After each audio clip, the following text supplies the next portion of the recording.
जी पानीपत पहुंचे हैं। रात को 9:30 पौने 10 तक प्रचार चल रहा है। जिता के ले जाएंगे लग रहा है ऐसा। बिल्कुल कांग्रेस प्रत्याशी सचिन कुंडू जी मैदान में है और धुआंधार प्रचार चल रहा है।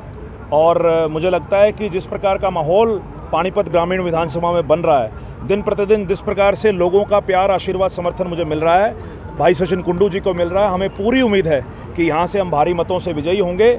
और आज मैं यहाँ पहुँचा था जिसमें भारी संख्या में ख़ास तौर पे हमारे अर्बन एरिया से, जो हमारे अंसल का एरिया है, 13-17 एरिया, 18 एरिया हमारा यमुना इनक्लेव है, अर्बन एरियाज़ के जितने भी हमारे बुद्धिजीवी, हमारे बुजुर्ग थे, नौजवान साथी थे, सभी एकत्रित हुए और सब ने भाई सचिन कुंडू को, कांग्रेस पार्टी को समर्थन करने का ऐलान किया।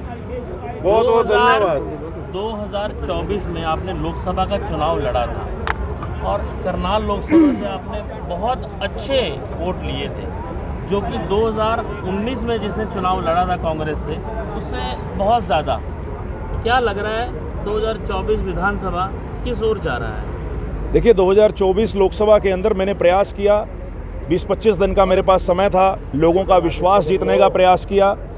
लेकिन मैं एक बात कहना चाहूँगा कि मेरे प्रयासों से ज़्यादा लोगों ने इस चुनाव को लड़ा और लोगों ने मेरी बात के ऊपर, कांग्रेस पार्टी की सोच के ऊपर विश्वास जताते हुए भरपूर प्यार, आशीर्वाद, समर्थन दिया। और कहीं ना कहीं मुझे लगता है कि उसका फ़ायदा इस समय विधानसभा चुनाव में ज़रूर मिल रहा है। जो 2 बार के मुख्यमंत्री बार बार एक बात कहते थे कि मैं तो पर्चा भर के चला जाऊंगा, और लोगों ने ये चुनाव लड़ा और मनोहर लाल खट्टर जी को गली गली घूमने पर मजबूर कर दिया।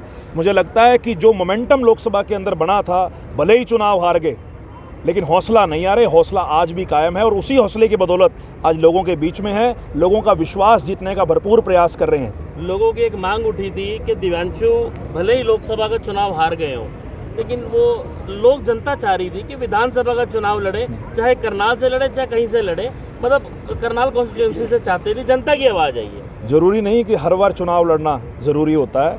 लोगों ने इतना विश्वास जताया, इतना प्यार दिया, अब ज़रूरत है, लोगों ने अपना काम किया है, लोगों ने मुझे ताकत देने का काम किया। 5,07,000 वोट देकर मुझे ताकत दी है। मेरा फ़र्ज़ बनता है कि लोगों के साथ खड़ा रहूं और उसी काम को करने के लिए मैं लोगों के बीच में मौजूद हूं। सरकार बन रही है 2024 में विधानसभा कांग्रेस की 100% सरकार बन रही है। और ये बात आज हरियाणा के अंदर बच्चा ये बात कह रहा है कि बीजेपी जा रही है और कांग्रेस साक्षी है।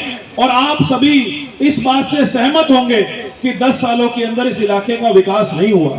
हाँ, विकास हुआ, एक आदमी का विकास हुआ, पूरे ग्रामीण हलके में एक आदमी का विकास हुआ, वो हुआ यहाँ के विधायक का विकास हुआ। बड़ी शेखियां मारते हैं, मैं तो हैरान हूं, इनके इर्द गिर्द के लोग शेखियां मारते हैं कि महिपाल ढांडा की 4000 गज के अंदर कोठी है। भाई ये कोई बहुत बड़ी बात है? आप बताओ, आपके कौन से काम धंधे चल रहे हैं?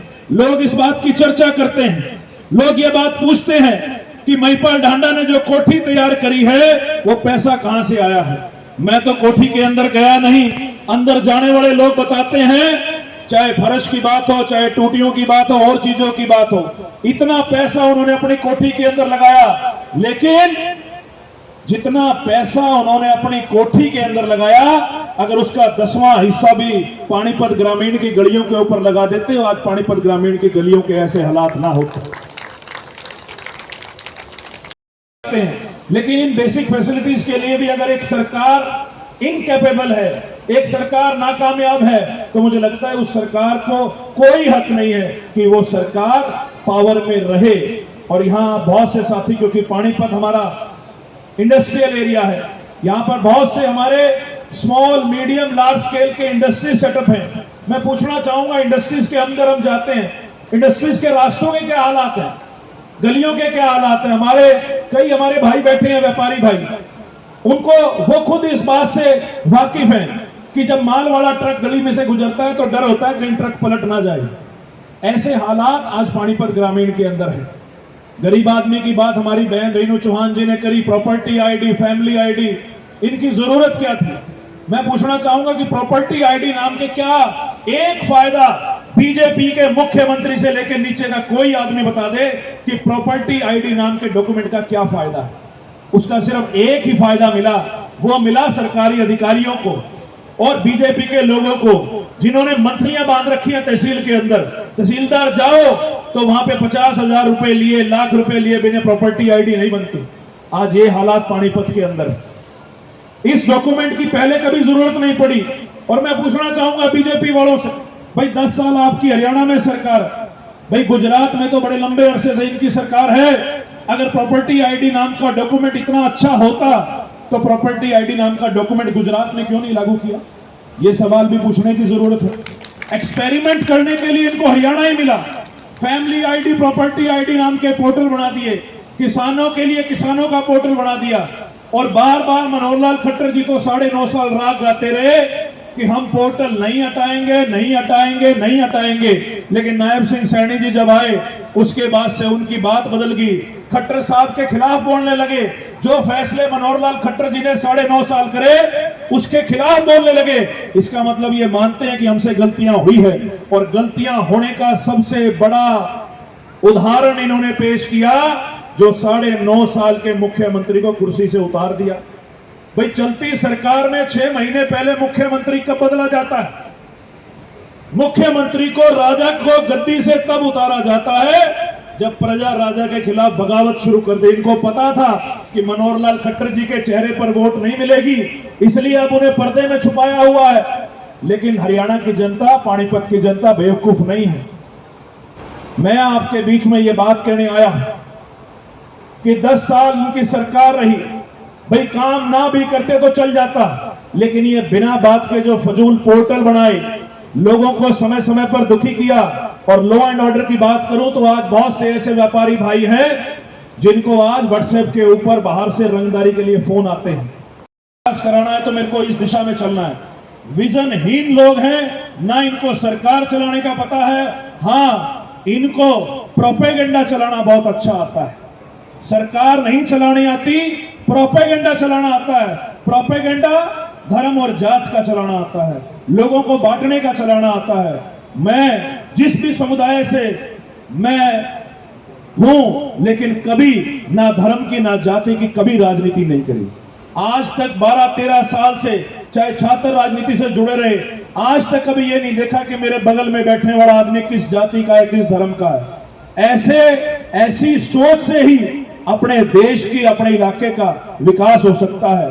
तो मैं तो आज आपके बीच में, समय कम है क्योंकि मुझे आगे पहुंचना है, मैं तो आपसे सिर्फ इतना अनुरोध करने आया हूं कि एक ऐसा नौजवान साथी आपके यहां से प्रत्याशी है, जिस साथी को कांग्रेस पार्टी ने यहां से टिकट दी है, हरियाणा यूथ कांग्रेस का पूर्व में अध्यक्ष रहा। अभी तो 90 टिकटें बटी हैं हरियाणा के अंदर, कांग्रेस ने 90 टिकटें बांटी हैं। लेकिन जब पूरे हरियाणा से एक नौजवान साथी को जिम्मेवारी देने की बात आई तो उस समय चौधरी भूपेंद्र सिंह हुड्डा जी ने सचिन कुंडू के ऊपर वो जिम्मेवारी दी। तो ऐसे आदमी को आज आपके बीच में प्रत्याशी बना के भेजा है। ये बात आपको सोचने की जरूरत है कि एक ऐसा नौजवान साथी जो हुड्डा साहब के घर का आदमी है, जो दीपेंद्र सिंह हुड्डा जी के भाई के बराबर है, अगर ऐसे आदमी को आप यहां से जिताकर भेजेंगे तो मुझे लगता है कि वो आदमी इस इलाके का जितना काम करा सकता है, जितनी ग्रांट लेके आ सकता है, जितने यहाँ प्रोजेक्ट्स लगवा सकता है, उस बात को आप भी जरूर समझें। और कहीं ना कहीं पूरे हरियाणा में बदलाव की लहर है। आज पूरे हरियाणा में ये बात चर्चा में है, हर बच्चा ये बात कह रहा है कि हरियाणा से बीजेपी जा रही है और कांग्रेस आ रही है। तो अगर कांग्रेस की सरकार